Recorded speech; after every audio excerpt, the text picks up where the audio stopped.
नमस्कार, मैं हूं मुकेश और आप देख रहे हैं आपका अपना चैनल खबर हरियाणा। इस समय मेरे साथ मौजूद है सोनू सिसोदिया, वार्ड नंबर 28 से यानी तिलपत से भावी प्रत्याशी है आम आदमी पार्टी के। सोनू, सबसे पहले खबर हरियाणा में आपका स्वागत है। पहले तो मैं खबर हरियाणा के आपके दर्शकों को सबको धन्यवाद कहता हूँ। सोनू, सबसे पहला मेरा सवाल आपसे, समाज सेवी के तौर पे काम करते आ रहे थे आप, अचानक आम आदमी पार्टी ही क्यों?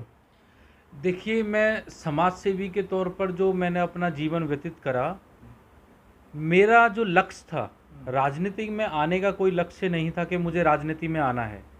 मेरा लक्ष्य था कि मैं अपने लोगों का, अपने समाज के लोगों का, अपने फरीदाबाद की जनता का जो भी मुझसे काम हो सके मैं वो काम करूं। मेरा पहले लक्ष्य यही था। उसके बाद मैंने देखा, हमने बहुत एप्लीकेशन लगाई, हमने बहुत फाइलें लगाई। एक छोटे छोटे कार्य को भी ना, इन सरकार भारतीय जनता पार्टी के जो नेता बैठे हुए हैं चुने हुए, इन्होंने वो कार्य रोक दिए गए। हमने इनके झंडे उठाए, दरियां बिछाई, बहुत मेहनत करी, हर तरीके से किया, परंतु जनता के जो काम होने चाहिए थे इन्होंने वो कार्य नहीं करे। इनको चुन के जो हमने बैठाया था, हमारी जनता के कार्य करने के लिए बैठाया था, इनके ही एक नेता एक नाली रुकवा देता है, सड़कें बनी हुई टाइलें तुड़वा देता है, लोगों के चौतरे तुड़वा देता है। 5-5, 6-6 महीने वो काम नहीं होते। घोंटू घोंटू लोग क्या नाम है, पानी में से निकल के जाते थे, कीचड़ में से निकल के जाते थे। दरी बिछाने का आपने जिक्र किया, तो सीधा सा कहीं निशाना आपका ललित नागर पे तो नहीं है? क्योंकि ललित नागर के साथ आप पहले थे। देखिए, ऐसा है, मैं कभी भी, मेरी आपको मैं अवगत करा दूं एक बात से मुकेश जी, मैं आज तक किसी भी पार्टी में नहीं था। मेरा व्यक्तिगत था, जैसे कि कोई न्यूट्रल पर्सन होता है, जो सामाजिक आदमी होता है, उसके लिए किसी भी पार्टी का चुना हुआ प्रतिनिधि वो उसका एक नेता होता है। हमें उसी नेता से कार्य कराने होते हैं, इसलिए हम उन नेताओं के पास जाया करते थे, जहां वो बुलाया करते थे हम कार्य तो करा। कृष्णपाल गुर्जर के पास आप क्यों नहीं गए? लगातार आपने उनके खिलाफ विरोध भी किया, आपने काले झंडे दिखाए, बाइक रैली निकाली उसके खिलाफ। देखिए, माननीय मंत्री कृष्णपाल गुर्जर जी के जब हमारे तिलपत गांव के स्टेडियम में ग्राउंड का उद्घाटन था, तब माननीय मंत्री जी को हमने बहुत सारे ज्ञापन दिए थे कि सूरदास कॉलोनी के अंदर, तिलपत गांव के अंदर ये गलियां, ये रोड टूटे पड़े हैं, इनके कार्य करें। तो माननीय मंत्री जी से हमारी थोड़ी सी बहसाबाजी भी हुई। उन्होंने फिर कहा कि नहीं, ये आप अपना जो कंप्लेंट लाए ये हमें दे दीजिए, हम इस पर आगे कार्रवाई करेंगे। कहने का मतलब ये है, मंत्री जी ने तिलपत में कोई विकास कार्य नहीं करवाए? देखिए, मंत्री जी ने जो विकास कार्य कराए होंगे वो मंत्री जी जाने, और तिलपत के जो पूर्व नेता हैं वो जाने। क्योंकि मैं आपको बार बार एक बात बोल रहा हूं कि मैं चैलेंज करता हूं आपकी खबर हरियाणा के माध्यम से और तमाम मीडिया के माध्यम के लोगों से कि आप जाइए, तिलपत पंचायत के अंदर बैठिए, एक एक शख्स से मिलिए, बात कीजिए, कॉलोनी के घरों में जाइए, लोगों से बात कीजिए, महिलाओं से बात कीजिए, और क्वेश्चन सिर्फ एक कीजिए कि ये जो गलियां बनी हैं, क्या इसमें आपने पैसा लगाया या नहीं लगाया? क्या ये जो तार डली हैं इसमें आपने पैसा लगाया कि नहीं लगाया? क्या ये नालियां बनी हैं इसमें आपने पैसा लगाया कि नहीं लगाया? आपको राशन कार्ड, आपके होते हुए आपका राशन कार्ड कट जाता है, लोगों को 5 किलो गेहूं की जगह 4 किलो मिलने लग जाता है, सड़कें आप बना नहीं पाते, जनता अपना पैसा लगा रही है। और जब जब कोई छोटा मोटा कार्य हुआ है वो तब कार्य हुआ है जब क्या नाम है, कोई भी चुनाव आता था, चाहे लोकसभा का चुनाव हो, चाहे पंचायत का चुनाव हो, चाहे विधानसभा का चुनाव हो, ये उसी समय काम करते थे, अन्यथा इन्होंने कोई कार्य करने का काम नहीं किया। चुनाव नज़दीक है, नगर निगम की बात करें तो ऐसे में काम हो रहे तिलपत में? देखिए, इनकी ना एक पॉलिसी है बहुत पहले से, जब जब कोई चुनाव आता है तब वहाँ ये एक क्रीम पाउडर लगाने का कार्य करते हैं। हमारे यहाँ पे अभी सूरदास कॉलोनी का मेन रोड था, जो काफ़ी समय से बहुत ज़्यादा दुर्दशा थी उसकी, लोग घोंटू घोंटू बच्चे गिर जाते थे नालियों के अंदर। वहाँ पर इन्होंने क्या किया, जैसे ही इन्हें पता लगा चुनाव की घोषणा होने वाली है, फट इन्होंने मंत्री जी का नाम लेके या उसका नाम लेके झूठ रेजुलेशन बना के, क्या क्या रेजुलेशन इनके पास हो रखे हैं कब के, और फिर उस रोड को बना देते हैं। मात्र थोड़ी सी दूर का रोड ये 15 लाख का रेजुलेशन बना देते हैं। पूरा रोड बनना चाहिए सूरदास से बीएन पब्लिक स्कूल तक, ये बीएन पब्लिक से हेमू पंडित जी की दुकान तक बना के छोड़ देते हैं। ये इनकी तो पॉलिसी है। पहले तो गांव था, नगर निगम में अब आया है, यानी अब पहले सरपंच वहाँ हुआ करता था, अब नगर निगम, ऐसे पार्षद चुनेंगे। और ये भी है कि तिलपत से अलग हट के हम कॉलोनियों की बात करें, सूर्या विहार की बात करें हम, या सूरदास कॉलोनी की बात करें, कई सारी कॉलोनियाँ हैं, उस इस बार वार्ड में आ रहा है। तो क्या लग रहा है इस बार उसका फ़ायदा आपको मिलने वाला है? देखिए, मैं तिलपत की पंचायत में पिछले 15 सालों से लोगों को जागरूक करने का कार्य कर रहा हूँ। मेरी और हमारी पूरी टीम ने तिलपत के लोगों से, एक एक व्यक्ति से परिचय हैं। लोग हमें जानते हैं कि ये लोग हमेशा समाज के लिए खड़े रहते हैं।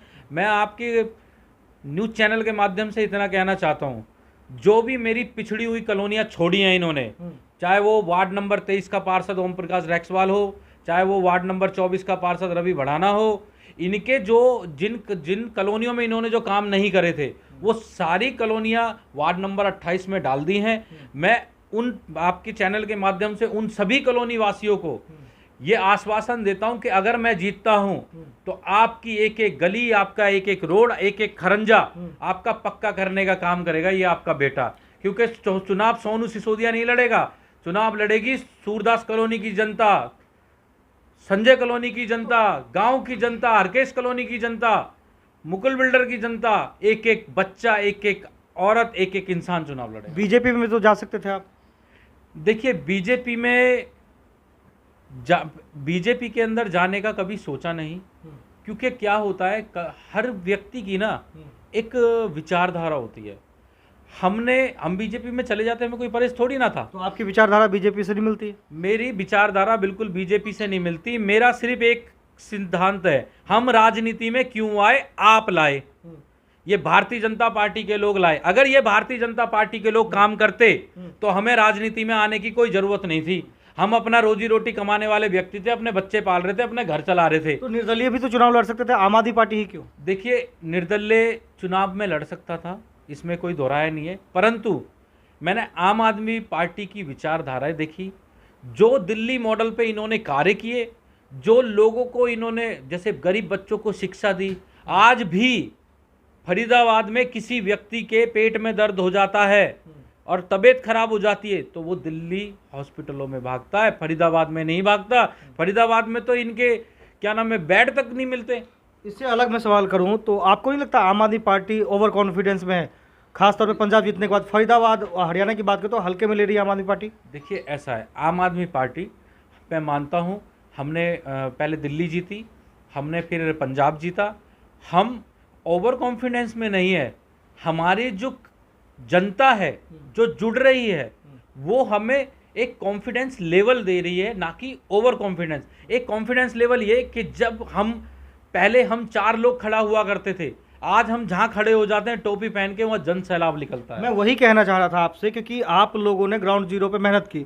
आम आदमी पार्टी उस टाइम आपने ज्वाइन किया जब आम आदमी पार्टी में 1-2 लोग हुआ करते थे, लेकिन अब नहीं लगता है नए नए लोग आने के बाद जो पुराने लोग हैं उनको कहीं ना कहीं साइड कर दिया गया है?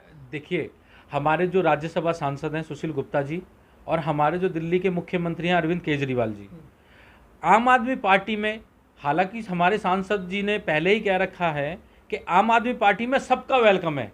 देखिए, आप एक चीज़ समझिएगा, आपके साथ 4 लोग हैं और वो 4 से 8 हो जाएंगे, फिर 8 से वो 4 रह जाएंगे, क्योंकि 4 सिर्फ वही लोग रह पाएंगे जो आपकी विचारधारा से, आपकी सोच से, आपकी कार्यशैली से खुश होंगे, वही आपके साथ। विचारधारा की बात तो अलग है, लेकिन इलेक्शन का टाइम है, ऐसे में सब लोग चाहते हैं आम आदमी की मुझे टिकट मिले, ये एक लालच भी तो है टिकट को लेकर ज्वाइन करना। ऐसा है, लालच नहीं है, हर व्यक्ति की एक मोहमाया होती है, हर व्यक्ति की, हम भी हैं, पर मोहमाया का अर्थात ये नहीं है कि भाई हमने ही टिकट चाहिए। हम आम आदमी पार्टी के क्रांतिकारी साथी हैं, हमने आम आदमी पार्टी को फरीदाबाद में खड़ा करने का कार्य किया है। आम आदमी पार्टी के लिए तिलपत से मैं भावी पार्षद प्रत्याशी हूं, मैं अपनी मेहनत कर रहा हूं। आम आदमी पार्टी सर्वे कराएगी, सर्वे के आधार पर टिकट देगी। आम आदमी पार्टी ने साफ तौर पे कहा, सुशील गुप्ता ने साफ तौर पे कहा है कि जो पदाधिकारी है यदि वो चुनाव लड़ेगा तो अपना पद छोड़ना पड़ेगा। क्या आप पद छोड़ेंगे? नहीं, मैं बिल्कुल पद छोड़ दूंगा। मैं अपने समाज के लिए, अपने लोगों के लिए, उनके अच्छे कार्य करने के लिए, मैं अपने लोगों को अब दोबारा दूसरों के दम पर नहीं छोड़ना चाहता कि आज मैं पद लेके घूमता रहूं और क्या नाम है, मेरे लोगों को परेशानी हो और मैं जाके क्या नाम है वहाँ एप्लीकेशन लगाता रहूं। आज मैं अपने अपने वार्ड के अंदर इतनी मजबूती से चुनाव लड़ूंगा, इतनी मजबूती से जीत के आऊंगा, ताकि मेरे वार्ड का जो एक एक बच्चा होगा, एक एक महिला होगी, एक एक औरत होगी, वो खुद पार्षद होगी, मैं नहीं होगा, वो खुद मेरे से काम कराएंगे। आम आदमी पार्टी पे कहीं ना कहीं नाराजगी भी है, क्योंकि खासतौर पे गुटबाजी की बात करें और खासतौर पे फरीदाबाद की बात करें तो आपने देखा है कई सारे ऐसे पोस्टर लगे जिसमें आपके साउथ जोन के नेता होते तो उसमें जिलाध्यक्ष गायब होते, जिलाध्यक्ष होते हैं तो साउथ जोन के नेता गायब होते हैं। और इसका एग्जाम्पल आपने देखा कि ओपी वर्मा जो अपने आपको मेयर प्रत्याशी कहते हैं, भाई मेयर प्रत्याशी आम आदमी पार्टी से, उनका प्रोग्राम था, वहाँ पे सुशील गुप्ता आए थे तो आपने देखा था पोस्टर वार चला था वहाँ पे। देखिए ऐसा है, होता क्या है कि पोस्टर वार नहीं होता, इतने बड़े बड़े हमारे यहाँ ना, शायद भारतीय जनता पार्टी का भी ये फ्रंटल नहीं होगा, हमारे यहाँ पे प्रवासी का भी फ्रंटल है, हमारे यहाँ पे यूथ का भी है, हमारे यहाँ पे पूर्वांचल का भी है, हमारे यहाँ पे व्यापारी का भी है। तो तरह तरीके के हमारे फ्रंटल हैं और तरह तरीके की पदाधिकारी है, और सभी लोगों को हम एक बैनर में नहीं ला सकते। वो लोग थे, तो वही मैं कहना चाह रहा हूँ, जो बड़े नेता आ रहे हैं, जो नए पार्टी में लोग आ रहे हैं, उनको तो आप सीट दे रहे हो, लेकिन जो पुराने नेता हैं उनको क्यों आप नाराज कर रहे हो? वहाँ पे एक आवाज़ भी उठी थी कि जो कार्यकर्ताओं का मान सम्मान नहीं मिलेगा तो कहीं ना कहीं पार्टी को नुकसान का सामना करना पड़ सकता है, ऐसी भी आवाज़ उठी थी वहाँ पे। मुकेश जी, आप जानते हो हमारे जो सांसद जी हैं वो इतने मिलनसार व्यक्ति हैं, वो सबको सम्मान देते हैं। उस मंच पे पूछिए आप किसी से, किसको बोलने का मौका नहीं दिया। देखिए आपके पास जो खबर है वो थोड़ी सी गलत है। बाकी मैं आपको एक बात अवगत करा दूं कि 3 स्टेट बनाए गए थे, एक बड़े पदाधिकारियों का था, एक जिले लेवल का था, एक जोन लेवल का था। सभी लोगों को, तमाम लोगों को कुर्सियां मिली, सब लोग बैठे और सबको मौका भी मिला और सब लोगों ने सम्मान भी किया है सभी नेताओं का। आप लोग की जो प्रेस कॉन्फ्रेंस होती है, खासतौर पे जिलाध्यक्ष की बात करें, धर्मवीर भड़ाना की बात करूं मैं, तो उनकी प्रेस कॉन्फ्रेंस में जितने आप साउथ जोन के व्यापारी प्रकोष्ठ की बात करें, युवा संगठन मंत्री आप खुद हैं, तमाम लोग नाराज होते हैं, उसे मौजूद नहीं रहते, बल्कि जो छोटे लेवल के लोग हैं, जो कार्यकर्ता हैं, वो उनके साथ बैठ के प्रेस कॉन्फ्रेंस करते हैं। तो क्या आप लोग दफ्तर नहीं जाना चाहते या जाते नहीं आप लोग? नहीं, देखिए ऐसा है, आप मेरी आईडी पे चले जाइए, धर्मवीर भड़ाना जी हमारे जिला अध्यक्ष हैं, ठीक है। कभी कभार समय ऐसा हो जाता है हम उनके पास नहीं पहुंच पाते, कभी आरोप प्रत्यारोप का भी दौर चला था। नहीं, वो ऐसा कुछ नहीं है, वो आपसी थोड़ी मतभेद होता है। तो मतभेद हो घर में तो घर में होता है, मीडिया में आके बात नहीं उठाई जाती है। नहीं, अब जो थोड़ी सी मिसअंडरस्टैंडिंग थी वो थी, पर अब कुछ भी नहीं है, पार्टी एक है और मजबूती से लड़। हमें पूरे 45 के 45 वार्ड जीतने हैं और हमें मेयर अपना जिता के बैठाना है, ताकि जनता का हम दिल खोल के कार्य कर सके, जनता परेशान ना हो, जनता खुश रहे। और अभी भी मैं किसी संवैधानिक या चुनिंदा पद पर नहीं हूँ, फिर भी मैं अपनी जनता के लिए कार्य कर रहा हूँ। आप देखिए मेरे यहाँ पे जाके देखिए, अभी मैंने कुछ समय पहले खंबे भी लगवाए हैं, खंबे पे पोस्टर भी लगाए हैं। खंबे पे पोस्टर मैंने, वो तो पोस्टर लगाने वाले लगाते हैं। देखिए ऐसा होता है, हम बैनर पोस्टर लगाते हैं, हम तो उनको बोल देते हैं लगा दीजिए, यहाँ से यहाँ तक लगा दीजिए। काफ़ी जगह वो गलत लगाते हैं, हम छुटवा देते हैं। और मैंने ट्रांसफार्मर भी लगवाया अपने सभी साथियों की मेहनत से। तो हम तो कार्य कर रहे हैं, हम जनता चुन के बैठा देगी तो और तेज़ी से करेंगे, और अगर एक नहीं बैठाती है तो कार्य तो करते ही रहेंगे। जीवन तो ये अब जनता के लिए समर्पण है। तो देखने वाली बात ये होगी कि सोनू सिसोदिया को नगर निगम चुनाव में खासतौर पर वार्ड नंबर 28 की बात करें तो जनता कितना सम्मान देती है, कितना मान सम्मान करती है अपने वोटों के माध्यम से। आप देखते रहिए आपका अपना चैनल खबर हरियाणा।